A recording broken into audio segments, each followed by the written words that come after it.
Hello everyone, welcome to ओकुल India के सबसे अफोर्डेबल लर्निंग प्लेटफॉर्म में आप सभी लोगों का एक बार फिर से बहुत बहुत स्वागत है। Indian constitution at work NCERT class 11th जो पॉलिटी की बुक है, इसको हम लोग कंटिन्यू कर रहे हैं। चैप्टर 7 में हम लोग आ चुके हैं जो फेडरलिज्म की बात करता है। और पिछले पार्ट में हम लोगों ने इस चैप्टर को स्टार्ट किया था जहाँ पर हमने बेसिक एक आइडिया लिया था कि फेडरलिज्म क्या होता है ना, किस किस देश में ये फेडरलिज्म था, इंडिया का फेडरलिज्म या फिर जर्मनी का फेडरलिज्म जो है वो यूएसए के फेडरलिज्म से कैसे अलग है। ये थोड़ा सा चीज़ें जो है हमने बेसिक देखी थी और थोड़ा सा हमने ये भी समझा था कि फेडरलिज्म का मतलब क्या है। कि मतलब हमने देखा था कि सेंटर और स्टेट दो तरीके की गवर्नमेंट होती है ना, इनकी अपनी अपनी अलग अलग पावर्स होती है। ये सब चीज़ें हमने पिछले पार्ट में देखी थी। जस्ट वो इंट्रोडक्शन पार्ट था। आज के पार्ट में हम लोग फेडरलिज्म को इंडिया के रिस्पेक्ट में देखेंगे कि इंडिया में फेडरलिज्म किस तरीके से है और यहाँ के जो डिटेल्ड प्रोविजंस हैं उसके बारे में बात करेंगे। तो आगे बढ़ने से पहले मैं आप सभी लोगों से एक बार फिर से रिक्वेस्ट करना चाहूँगा कि जो लोग इस कोर्स को, इस वीडियो सीरीज को फॉलो कर रहे हैं, जिनको ये पसंद आ रही है, वो ज़्यादा से ज़्यादा वीडियोस को लाइक करें, ज़्यादा से ज़्यादा शेयर करें अपने दोस्तों के साथ, कलीग्स के साथ, ताकि ज़्यादा से ज़्यादा लोगों को इन हमारे इनिशिएटिव्स का फ़ायदा जो है वो मिल सके। और बाकी जो लोग चैनल पर नए हैं, जिन्होंने चैनल को अभी तक सब्सक्राइब नहीं किया है, मैं उन लोगों से भी रिक्वेस्ट करूँगा कि आप लोग चैनल को ज़रूर सब्सक्राइब कर लें और बेल आइकन प्रेस करना ना भूलें, ताकि हमारी तरफ से जब भी कोई नया वीडियो पोस्ट हो तो उसका नोटिफिकेशन आप लोगों तक मिल जाए। तो चलिए स्टार्ट करेंगे चैप्टर 7 फेडरलिज्म को पार्ट 2 के साथ।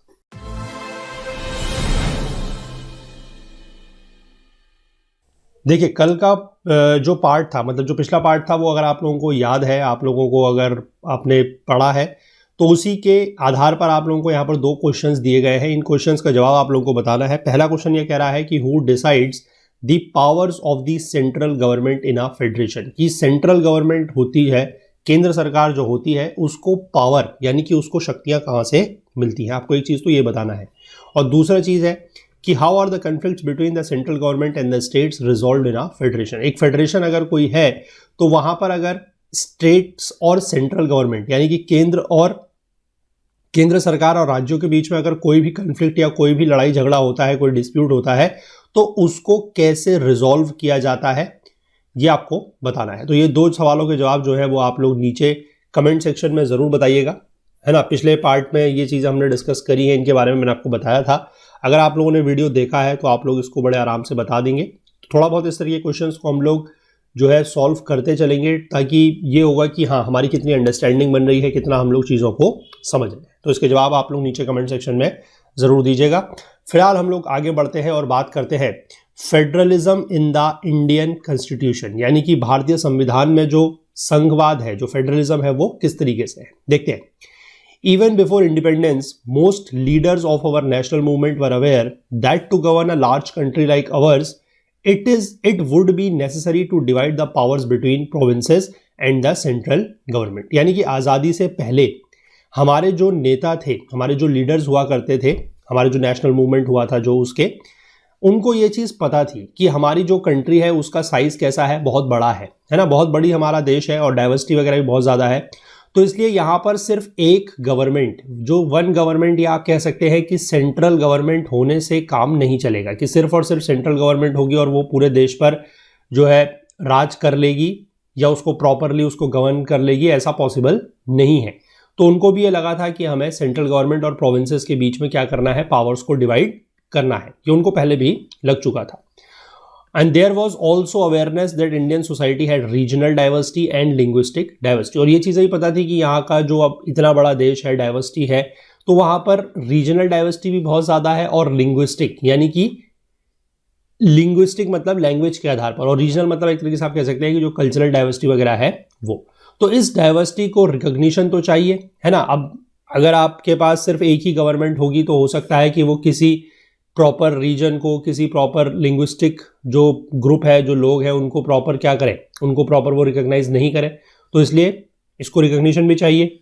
अब people of different regions and languages had to share power and in each region people of that region should govern themselves. तो ये सारी बातें जो है पहले से लोगों के माइंड में, जो नेशनल लीडर्स हुआ करते थे नेशनल मूवमेंट के, उनके मन में ये बातें कहीं ना कहीं थी कि जो अलग अलग रीजन्स के, क्षेत्रों के या फिर भाषाओं के जो लोग हैं, उनके पास भी कुछ पावर होनी चाहिए और हर क्षेत्र में, हर रीजन में जो पीपल ऑफ दैट रीजन यानी कि उसी क्षेत्र के जो लोग हैं वो खुद को गवर्न करने चाहिए। यानी कि ऐसा ना हो कि कोई एक सेंट्रल पर बैठ के उनके ऊपर गवर्नेंस किया जा रहा है, ऐसा नहीं होना चाहिए।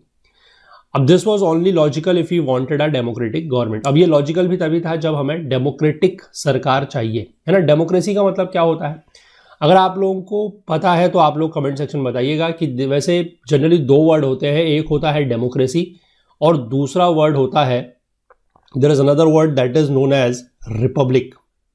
ठीक है, डेमोक्रेसी को अगर आप हिंदी में पढ़ेंगे तो इसको बोला जाता है हिंदी में लोकतंत्र, और अगर आप बात करें रिपब्लिक की तो इसको बोला जाता है गणराज्य। ठीक है, तो इन दोनों वर्ड्स के बीच में पॉलिटी में जो है अंतर है। पॉलिटी में क्या मतलब, लोग वैसे भी अंतर है इसमें, और इन दोनों के बीच का जो अंतर है वो आप लोगों को बिल्कुल क्लियरली पता होना चाहिए। तो what is the meaning of democracy, what is the meaning of republic and what are the differences between these two words, if you know please kindly mention in the comment section. ठीक है, तो मुझे पता लगता रहेगा कि आप लोगों के कंसेप्ट्स कितने क्लियर हैं, क्योंकि ये बेसिक कंसेप्ट्स जो है वो आपको बिल्कुल पता होने चाहिए। तो यहाँ तक हमने जो चीज़ इस पहले पैराग्राफ में देखी वो ये था कि मतलब ये बात तो क्लियर थी, है ना, जो लीडर्स थे उनके मन में ये बात क्लियर थी कि एक जगह से बैठकर इस पूरे के पूरे इतने बड़े देश में, जिसका साइज इतना बड़ा है, जहाँ पर रीजनल डाइवर्सिटी, लिंग्विस्टिक डाइवर्सिटी है, उसको एक सरकार तो गवर्न नहीं कर सकती। तो मतलब डिवीजन ऑफ पावर्स तो समझ में आ गया था कि डिवीजन ऑफ पावर्स करना ज़रूरी है। लेकिन अब जो सवाल बनता था वो ये था, the only question was what should be the extent of the powers to be enjoyed by the regional governments। यानी कि जो रीजनल गवर्नमेंट्स हैं या फिर जो बाद में जाके जिसको स्टेट गवर्नमेंट्स बोला गया, उनको कितनी पावर दी जाए, ये एक सवाल था। अब मुस्लिम लीग के बारे में आप लोगों ने सब जो है अपने मॉडर्न हिस्ट्री में पढ़ा होगा, है ना। तो मॉडर्न हिस्ट्री में आप लोगों ने पढ़ा होगा कि मुस्लिम लीग जो था उन्होंने कुछ एजिटेशंस किए थे। एजिटेशंस मतलब उन्होंने कुछ विरोध वगैरह किए थे, और क्यों किए थे, वो चाहते थे कि मुस्लिम्स का जो है रिप्रेजेंटेशन थोड़ा सा ज़्यादा हो। ये सारी चीज़ें तो आप लोगों ने पढ़ी होगी कि पार्टीशन वगैरह क्यों हुआ और ये सारी चीज़ें, है ना। तो फिर एक कॉम्प्रोमाइज फॉर्मूला बनाया गया था to give very large powers to the regions was discussed during the negotiations before partition. अब ये चीज़ें जो है पार्टीशन से पहले डिस्कस भी की गई थी। मतलब पार्टीशन का तो एक मेन आप कह सकते हैं कि जो इशू था वो इसी वजह से अराइज हुआ था, है ना, क्योंकि मुस्लिम्स के ज़्यादा रिप्रेजेंटेशन की मांग की जा रही थी और उतना ज़्यादा उनको दिया नहीं गया या उनको दिया नहीं जा सकता था, तो इस वजह से फिर वो चीज़ें हुई, है ना। वो सब चीज़ें आप अपने हिस्ट्री में जो है ज़्यादा डिटेल में आप लोगों ने पढ़ी होंगी, और नहीं पढ़ी हैं तो आप लोग उसको पढ़ेंगे। ठीक है, अब इसके बाद once the decision to partition India was taken, the Constituent Assembly decided to frame a government that would be based on the principles of unity and cooperation between the center and the states and separate powers to the states। यानी कि अब ये जो compromise formula था वो तो काम basically नहीं करा, है ना, क्योंकि नेगोशिएशंस तो हुए नहीं, फिर पार्टीशन हुआ। और जब एक बार ये फैसला ले लिया गया कि भारत का अब विभाजन होना है, पार्टीशन होना है, तो जो कंस्टिट्यूएंट असेंबली थी, जो संविधान सभा थी, उसने ये डिसाइड करा, ये निर्णय लिया कि अब एक सरकार हमें अपने देश के लिए तो बनानी है ना। और वो सरकार किन सिद्धांतों पर काम करेगी, यूनिटी तो रहेगी, और साथ ही साथ सेंटर और स्टेट्स के बीच में यानी कि केंद्र और राज्यों के बीच में क्या रहेगा, कोऑपरेशन रहेगा, सहयोग रहेगा एक दूसरे का। लेकिन साथ ही साथ अगर आप यहां पर देखें तो क्लियरली लिखा है कि separate powers to the states, यानी कि आपस में सहयोग तो रहेगा, लेकिन स्टेट्स जो है वो भी एक तरीके से आप कह सकते हैं कि वो ऑटोनॉमस तरीके से काम कर सकते हैं। मतलब उनकी जो पावर्स है वो केंद्र उनके ऊपर थोप नहीं सकता। समझ गए बात। Separate powers to the states का मतलब यही है कि स्टेट्स को यहां पर जो है ऑटोनॉमी दी जा रही है, स्टेट्स की पावर जो है वो वेल डिफाइंड होंगी, है ना, और वो चीजें केंद्र उनके ऊपर थोप नहीं सकता। तो ये बहुत इंपॉर्टेंट बात है। The most important feature of the federal system adopted by the Indian constitution is the principal that relations between the states and the centre would be based on cooperation. ठीक है, तो सबसे बड़ा जो एक मुख्य फीचर आप कहें जो भारत में फेडरल सिस्टम अडॉप्ट किया गया है उसका क्या था कि स्टेट्स यानी कि राज्यों और केंद्र के बीच का जो संबंध है वो किन सिद्धांत पर, कोऑपरेशन यानी कि एक दूसरे के सहयोग, इसके ऊपर आधारित रहेगा। तो while recognising diversity the constitution emphasised unity, और यूनिटी की बात तो जो है इसमें बोली गई है कि यूनाइटेड रहना है, एक दूसरे के साथ रहना है, लेकिन एक दूसरे का सहयोग भी करना है।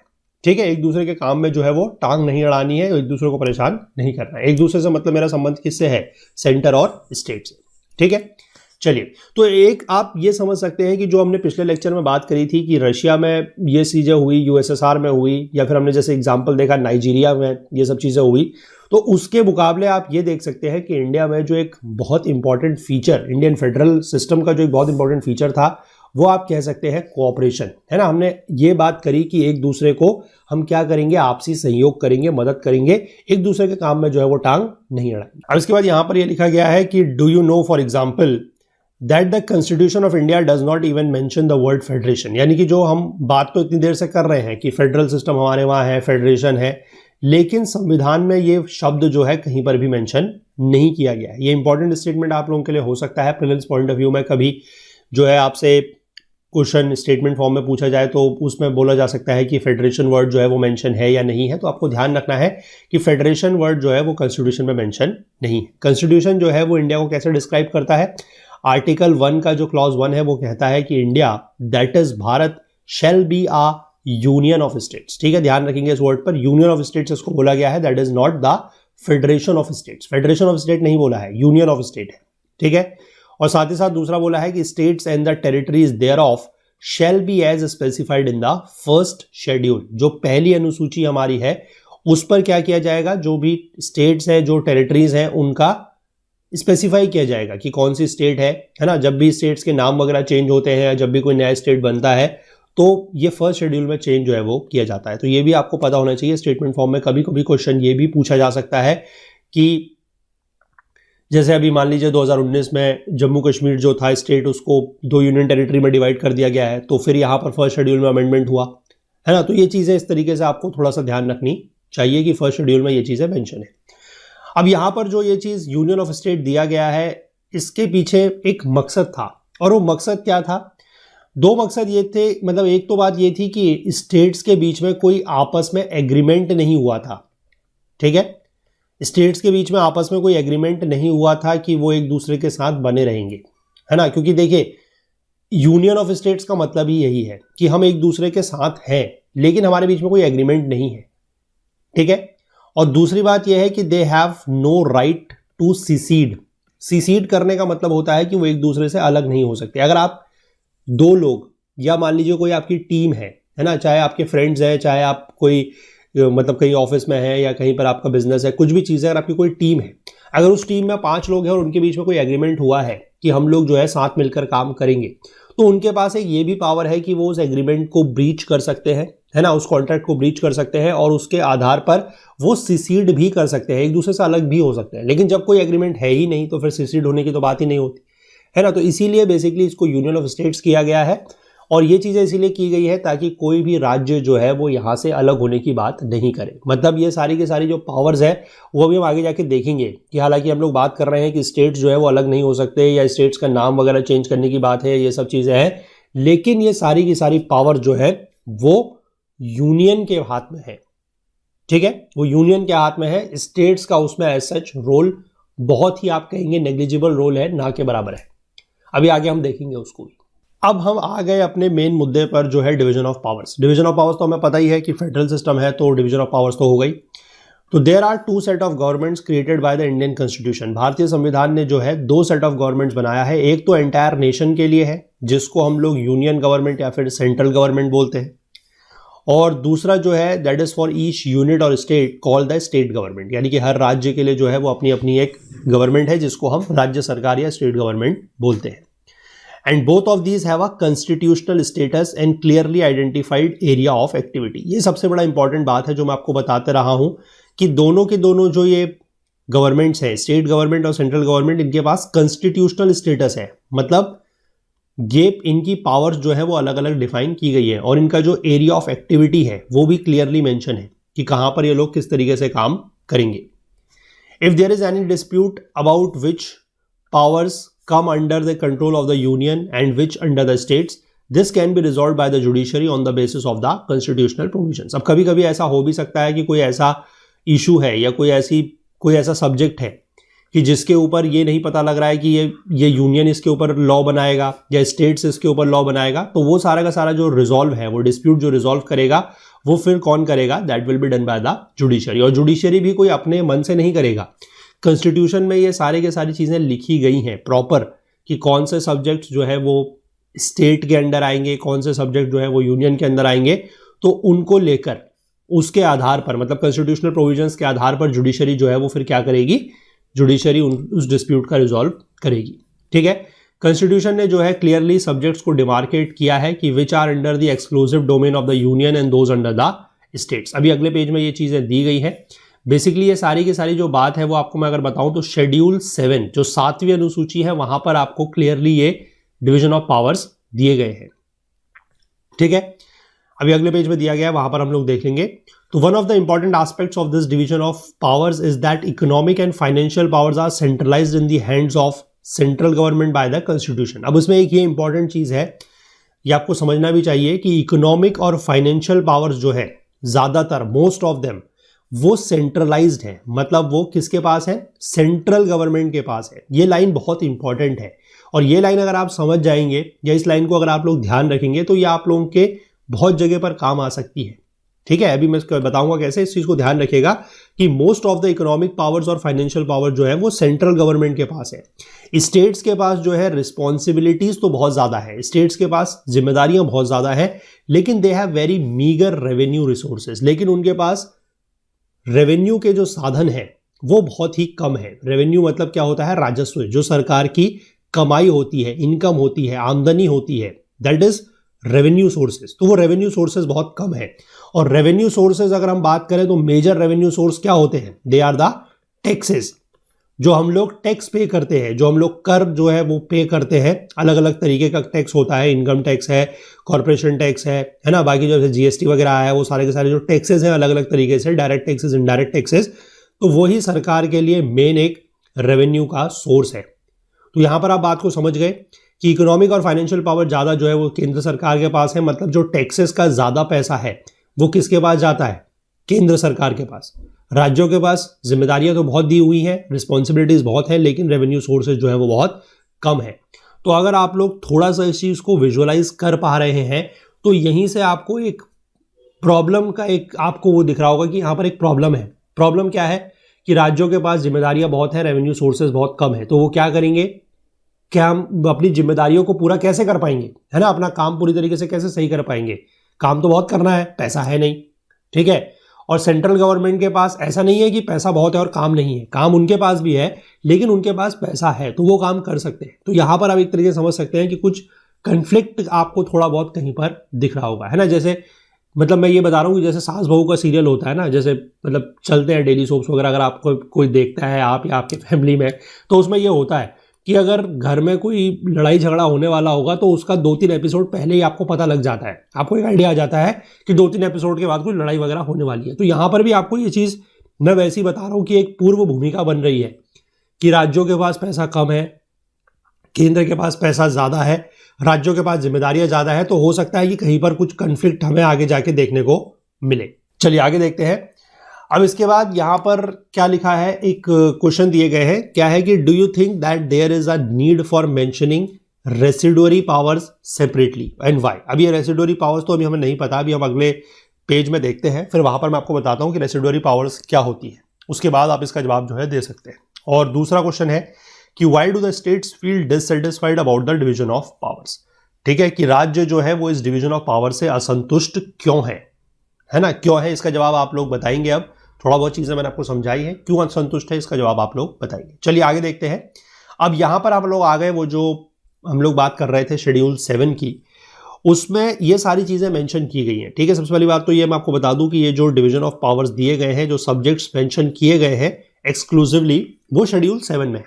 ठीक है, अब शेड्यूल 7 में इस तरीके की 3 लिस्ट है, that is we have, one is the union list, second is the state list and third one is the concurrent list. अब यूनियन लिस्ट में जो सब्जेक्ट्स है देखिए, वो आप देखिएगा वो नेशनल इंपॉर्टेंस के सब्जेक्ट है, मतलब एक तरीके से सारे के सारे देश को उसकी जरूरत है, पूरे देश को उसकी जरूरत है। जैसे डिफेंस हो गया, है ना, रक्षा है, या फिर आप कहिए कि एटॉमिक एनर्जी है, foreign affairs, war and peace, banking, railways, post telegraph, airways, ports, foreign trade, currency coinage, तो ये सारे के सारे जो है वो यूनियन लिस्ट के अंदर में है। मतलब सिर्फ इतने ही नहीं है, these are some of the major topics, होने को और भी बहुत सारे हैं, ये कुछ मेजर है।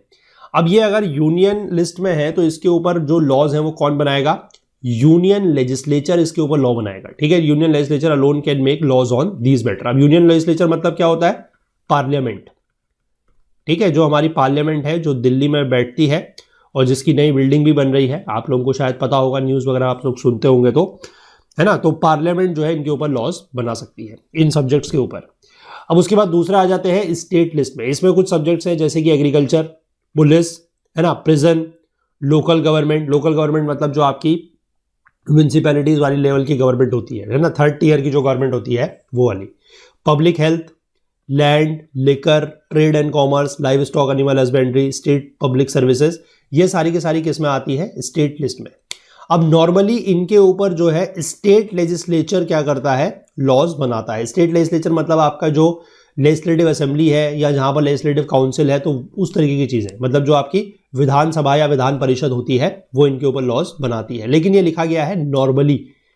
ठीक है, अभी नॉर्मली क्यों लिखा है इसका मतलब आपको आगे पता लगेगा। फिलहाल इसको ध्यान रखिएगा कि यहां पर लिखा है नॉर्मली, यहां पर ऐसा वर्ड नहीं लिखा है। ठीक है, यूनियन लिस्ट के केस में नॉर्मली नहीं लिखा है, लेकिन यहां पर लिखा है। इसका मतलब क्या है अभी मैं आपको आगे बताऊंगा। ठीक है, थोड़ा सा होल्ड करिए। इसके बाद एक तीसरी लिस्ट है जिसको बोला जाता है कॉन्करेंट लिस्ट। कॉन्करेंट लिस्ट में कौन कौन से सब्जेक्ट है? जैसे कि एजुकेशन है, transfer of property other than agricultural land, forest, trade union, है ना, एडल्ट्रेशन, अडॉप्शन एंड सक्सेशन। अब ये कुछ ऐसी लिस्ट है या कुछ ऐसे सब्जेक्ट्स है जिनके ऊपर यूनियन और स्टेट लेजिस्लेचर दोनों ही क्या कर सकते हैं? लॉज बना सकते हैं। लेकिन अगर मान लीजिए कोई कंफ्लिक्ट होता है या कुछ भी होता है तो यूनियन का लॉ जो है वो प्रिवेल करेगा। ये बात आपको आई थिंक समझ में आ गई होगी। अब इसके बाद एक रेसिडुअरी पावर्स भी है। रेसिडुअरी पावर्स क्या है? कि include all other matters not mentioned in any of the list. क्योंकि देखिए संविधान जब बना है ना, 1950 से संविधान लागू हो गया था, उससे पहले ही संविधान बना। अब उस समय ऐसा हुआ होगा कि कुछ तो सब्जेक्ट ऐसे होंगे जो उस समय होते ही नहीं थे, है ना, लेकिन वो आज की डेट में जैसे जैसे हम लोग आगे बढ़ते जा रहे हैं तो वो चीजें आती जा रही है। जैसे कि साइबर लॉज। अब उस समय तो बेसिकली कंप्यूटर वगैरह था ही नहीं इंडिया में। तो आपको पता है कि 1980s में कंप्यूटर जो है वो इंट्रोड्यूस हुआ, है ना, जिस समय राजीव गांधी की सरकार थी। तो 1950 में इसके बारे में कोई आइडिया था भी नहीं कि कंप्यूटर होगा, फिर उसमें क्या क्या कुछ साइबर सिक्योरिटी वगैरह या साइबर लॉज वगैरह बनाने पड़ेंगे, तो वो चीज़ें उस समय थी नहीं। तो इस तरीके की चीज़ें जो है वो बाद में ऐड होती चली गई। तो जो बाद में सब्जेक्ट्स ऐड हुए हैं वो बेसिकली क्या है? They are the residuary powers, मतलब जो उसमें नहीं लिखे गए हैं। तो रेसिडुअरी पावर जो है वो किसके पास है? यूनियन लेजिस्लेचर जो है वो उसके ऊपर लॉज बना सकती है। ये चीज़ का ध्यान रखेंगे कि रेसिडुअरी पावर्स में कोई भी सब्जेक्ट अगर है तो उसके ऊपर लॉ कौन बनाएगा? Union legislature. ठीक है, स्टेट का इसमें कोई भी रोल नहीं है। और ये चीज़ भी जो है एज सच कॉन्स्टिट्यूशन में लिखी गई है। अब मैं आपको थोड़ा सा एक बात यहां पर बता दूं, वो ये है कि, और इस इंफॉर्मेशन को जो मैं आपको दे रहा हूं प्लीज इसको थोड़ा सा ऑथेंटिक मानिएगा, है ना, क्योंकि अदरवाइज क्या होता है कि जब मैं कुछ चीज़ बताता हूं तो लोग इधर उधर विकिपीडिया में या इधर उधर सर्च करते हैं। तो प्लीज वो सर्च मत कीजिएगा, उसके पीछे मैं रीजन आपको समझा दूंगा। ठीक है, ध्यान रखिएगा। मैं जो आपको चीज़ यहां पर बता रहा हूं वो डेटा बिल्कुल ऑथेंटिक डेटा है, मैंने खुद वेरीफाई किया है। ठीक है, तो बेसिकली ये जो शेड्यूल 7 है उसमें 3 लिस्ट है इस तरीके से। One is your union list, one is your state list and other one is your concurrent list. ठीक है, ओरिजिनल इसमें कितने सब्जेक्ट्स थे मैं आपको ये बता दूंगा। ठीक है, इसमें से कौन से नंबर ऑफ सब्जेक्ट्स या कौन सी एंट्रीज जो है वो ऐड हुई है ना, in the due course of time, वो मैं आपको बता दूंगा। कौन कौन सी डिलीट हुई है वो भी मैं आपको यहां पर बता दूंगा। और एट प्रेजेंट क्या सिचुएशन है। ठीक है, एट प्रेजेंट मतलब जिस समय मैं इस वीडियो को बना रहा हूं उस समय क्या सिचुएशन है उसकी बात मैं कर रहा हूं। अब आज से 6 महीने के बाद, 1 साल के बाद, 2 साल के बाद ये नंबर थोड़ा सा ऊपर नीचे हो सकता है, वो आप लोगों की फिर जिम्मेदारी है कि उसको आप लोग चेक कर लें। ठीक है, तो यूनियन लिस्ट जब शुरुआत में बनी थी तो इस पर देयर वर 97 लिस्ट या 97 एंट्रीज हुआ करती थी। ठीक है, अब इसके बाद इसमें कुछ जो है वो ऐड किए गए, जैसे 2A ऐड किया गया, 92A नंबर की एंट्री ऐड की गई, 92B नंबर की एंट्री ऐड की गई। ठीक है, तो यानी कि टोटल मिला के 3 एंट्रीज जो है वो इसमें ऐड की गई। ठीक है, मैं इसका कलर थोड़ा सा अलग लिख देता हूं सो दैट कि आपको ये क्लियरली दिख जाए कि 3 एंट्रीज जो है इसमें ऐड की गई। ठीक है, और इसमें कुछ एंट्रीज ऐसी हैं जो डिलीट की गई, that is entry number 33 is deleted, entry number 92 is deleted. ठीक है, तो यानी कि कुल मिला के देखिए 97 पहले थे, 3 ऐड हुए और 2 सब्ट्रैक्ट हुए। कितने डिलीट हुए हैं? 2। यानी कि आपका एट प्रेजेंट कितना बन जाएगा? You have 97 + 3 - 2 that is 98। ठीक है, तो आज की डेट में जो एंट्रीज हैं किसमें, यूनियन लिस्ट में, दे आर 98। ये आपको ध्यान रखना है, ठीक है। कौन कौन सी हैं वो ज़्यादा आप उस पर नहीं जाएंगे, वो थोड़ा सा ऊपर आपको बताई दी गई है, लेकिन फिर भी आप ये नंबर्स जो है थोड़ा सा ध्यान रखेंगे। इसके बाद अगर हम स्टेट की बात करें तो ओरिजिनली यहाँ पर 66 एंट्रीज हुआ करती थी। एडिशन इसमें कोई भी नहीं हुआ है स्टेट में। और डिलीशन की बात करें तो काफ़ी ज़्यादा डिलीट हुआ है, जैसे कि एंट्री नंबर 11, एंट्री नंबर 19, 20, ठीक है। Then you have 29 is again deleted, 36, 52 and 55, यानी कि कितने डिलीट हो गए हैं, वी हैव 1 2 3 4 5 6 7 आर डिलीटेड, ठीक है। तो 67 में से आप 66 में से आप 7 डिलीट करेंगे तो यू हैव 59, यानी कि स्टेट लिस्ट में आज की डेट में 59 सब्जेक्ट्स जो है वो मेंशन है, 59 एंट्रीज उसमें है। कॉन्करेंट लिस्ट में जो है 47 हुआ करते थे ओरिजिनल, इसमें कुछ कुछ ऐड हुए हैं, जैसे कि 11A इज एडेड, ठीक है। Then we have 17A that is again added, then we have 17B, ये सब ऐड हुए हैं, ठीक है। 20A और 33A, यानी कितने ऐड हो गए हैं, we have 1 2 3 4 5, the 5 are added, और इसमें से डिलीट कोई भी नहीं हुआ है, तो 47 में आप 5 ऐड कर देंगे, you will have 52 entries here, ठीक है। और मोस्ट ऑफ द एंट्रीज जो है वो टैक्सेस वगैरह संबंधित थी जो डिलीट हुई हैं, क्योंकि जब जीएसटी आया तो वो अमेंड हुआ है ना, आफ्टर दी 101 अमेंडमेंट एक्ट, तो उसके बाद ये चीजें जो है चेंज हुई हैं, तो डिलीशन वाली जनरली वही है, ठीक है। अब इसमें आप जाके विकिपीडिया में कोई सर्च करेगा, जरूर करेगा, मैंने हालांकि बोल दिया है कि मत कीजिएगा, कोई फायदा नहीं है, लेकिन फिर भी कुछ लोग जो है वो जाके जरूर उसको चेक करेंगे, और चेक करेंगे तो वहां पर ये नंबर आपको थोड़ा बहुत ऊपर नीचे दिखाई देगा। आई थिंक ये वाला नंबर जो है वहां पर 100 लिखा हुआ है, ठीक है। आई थिंक वहां पर 100 लिखा हुआ है, पर वो गलत है। क्यों गलत है, क्योंकि मैंने आपको एक एक एंट्री बता दी। वो चीजें देखिए, विकिपीडिया वगैरह में सारी की सारी चीजें जो है वो ऑथेंटिक हो, ये जरूरी नहीं है। Wikipedia is a good source, ऐसा नहीं है कि अच्छा सोर्स नहीं है, लेकिन उसमें डेटा जो दिया गया है उसको वैलिडेट करना आपको आना चाहिए। उसमें नीचे जो रेफरेंसेस दिए जाते हैं उसको थोड़ा सा आप चेक कीजिए कि क्या वो पुराना तो नहीं है, क्योंकि Wikipedia is an open source, उसको कोई भी एडिट कर सकता है, आप भी चाहे तो जाके एडिट कर सकते हैं, ठीक है ना। लेकिन बात वही है कि उसका जो रेफरेंस वगैरह दिया गया है उसको थोड़ा सा चेक करना आपको जरूरी है, उसको ऑथेंटिकेट करें, वैलिडेट करें, उसके बाद ही उसके डेटा को आप सही माने, ठीक है। तो मैंने ये पूरा का पूरा जो कॉन्स्टिट्यूशन एट प्रेजेंट जो सरकार ने कॉन्स्टिट्यूशन प्रोवाइड कराया हुआ है, सरकार मतलब बेसिकली जो गवर्नमेंट की लॉ एंड जस्टिस मिनिस्ट्री है, उसकी वेबसाइट में ये चीज मिलती है ना। वहां पर आप जाएंगे, सर्च करेंगे कॉन्स्टिट्यूशन ऑफ इंडिया, आपको मिलेगा। दिसंबर 2020 का वहां पर लेटेस्ट कॉन्स्टिट्यूशन जो है वो दिया गया है, और उसकी जो शेड्यूल 7 की लिस्ट है वो सारी लिस्ट मैंने चेक करी है, और उसके हिसाब से जो विकिपीडिया में दिया गया है वो थोड़ा सा गलत है, वो थोड़ा सा पुराना है। बेसिकली विकिपीडिया वाले में जो है कुछ आपकी entries related to the GST जो अब नहीं है वो उस पर दी गई हैं, तो मेरे ख्याल से वहां पर आपको विकिपीडिया में ये नंबर दिखाई देगा 100, और ये नंबर शायद आपको लगभग 61 के आसपास दिखाई दे सकता है, पर ये दोनों के दोनों एंट्रीज जो है वो गलत है। ध्यान रखिएगा, 98, 59 एंड 52 आर एब्सोल्युटली 100% करेक्ट जिस समय ये वीडियो बन रहा है उस समय, ठीक है। अब इसको आप वीडियो को अगर आप बहुत टाइम बाद देखेंगे, हो सकता है कि कोई लोग इसको बहुत समय बाद देख रहे हो, तो उनके लिए फिर ये चीजें जो है वो चेंज हो सकती हैं, क्योंकि अमेंडमेंट्स वगैरह होते रहते हैं, ठीक है। आई होप यहां तक बात जो है वो बिल्कुल आप लोगों को क्लियर है। तो आगे का जो पार्ट है जिसमें हम लोगों ने बेसिकली ये बात करनी है कि हमारी जो सेंट्रल गवर्नमेंट है वो थोड़ा सा स्ट्रांग है, we have a strong central government, ठीक है। उसकी बात हम लोग जो है अगले लेक्चर में करेंगे, क्योंकि उसमें वो एक कंटिन्यूएशन में चलेगा पूरी चीज, कि सेंट्रल गवर्नमेंट की जो मतलब पावर्स है वो ज़्यादा है ना, और उसमें क्या क्या फीचर्स ऐसे हैं जो जिससे हमें पता लगता है कि सेंट्रल गवर्नमेंट जो है वो ज़्यादा स्ट्रांग है। वो पूरा का पूरा एक कंटिन्यूएशन में चलेगा, उसको इस लेक्चर में अगर हम लोग लेंगे तो वो थोड़ा सा ज़्यादा लंबा हो जाएगा, तो ठीक है, इस लेक्चर को इसलिए इतना ही रखते हैं। धीमे धीमे चीज़ों को पढ़ते रहेंगे, चीज़ों को समझते रहेंगे, वो ज़्यादा ज़रूरी है, ना कि चैप्टर को या वीडियो को बड़ा करके कंप्लीट करने का कोई मतलब नहीं है, ठीक है। इसको आराम आराम से पढ़ेंगे। ये चीज़ें वैसे भी आप लोगों को मेरे साथ तो पता ही है कि हम चीज़ों में जल्दीबाजी नहीं करते, भले ही वीडियो लंबा हो जाए या भले ही आप ये कहिए कि नंबर ऑफ वीडियोस किसी भी चैप्टर के ज़्यादा हो जाए, वो होने दीजिए। हमारा मेन मकसद है पढ़ना और अच्छे से चीज़ों को समझना, ठीक है। ऐसा नहीं कि 10-10 मिनट के वीडियो बनाए और उससे लोगों को लग रहा है कि हाँ बहुत बढ़िया पढ़ा दिया, बहुत बढ़िया पढ़ा दिया। हवाबाजी नहीं करनी है, ठीक है। हवाबाजी पढ़ाने में भी हम लोग नहीं करते हैं, और आप लोगों से भी रिक्वेस्ट है कि हवाबाजी पढ़ने में भी नहीं करनी है। जितना समय आप पढ़ने में देंगे, चीज़ों को समझने में देंगे, उतना ज़्यादा आप लोगों के लिए इंपॉर्टेंट रहेगा। ठीक है, थोड़ा सा धैर्य रख के पढ़िए, सब कुछ अच्छा होगा। चलिए तो अगले लेक्चर में इसको आगे कंटिन्यू करेंगे। कंटेंट रिलेटेड अगर आपको कोई भी डाउट है तो आप हमारा ओकुल जीएस यूपीएससी डिस्कशन फोरम जो टेलीग्राम ग्रुप है उसको ज्वाइन कर सकते हैं और वहां पर अपने जो भी डाउट्स वगैरह है वो आप हमसे पूछ सकते हैं।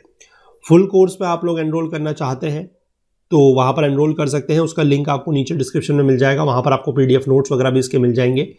अगर आपको कोई भी और डाउट है तो आप support@okul.co हमारी जो ओकुल हेल्प डेस्क की वेब ईमेल है उस पर आप हमसे कॉन्टेक्ट कर सकते हैं, या फिर आप हमसे social media platforms that is Facebook, Instagram, LinkedIn, Twitter, इनके थ्रू भी जुड़ सकते हैं। तो चलिए मिलेंगे अगले लेक्चर में, इस चैप्टर को आगे कंटिन्यू करेंगे। फिलहाल जितना आपको पढ़ाया जा रहा है, जो चीज़ें आपको समझाई जा रही हैं उनको अच्छे से आप लोग समझिए। कोई डाउट होता है तो ज़रूर पूछिए, और जो भी बीच बीच में थोड़ा बहुत क्वेश्चंस आप लोगों से पूछे जा रहे हैं उनके जवाब भी आप लोग कमेंट सेक्शन में जरूर दीजिए। तो चलिए मिलेंगे अगले लेक्चर में, तब तक के लिए अपना बहुत बहुत ध्यान रखिएगा। Please do take care of yourself. Thank you, have a nice day, bye bye.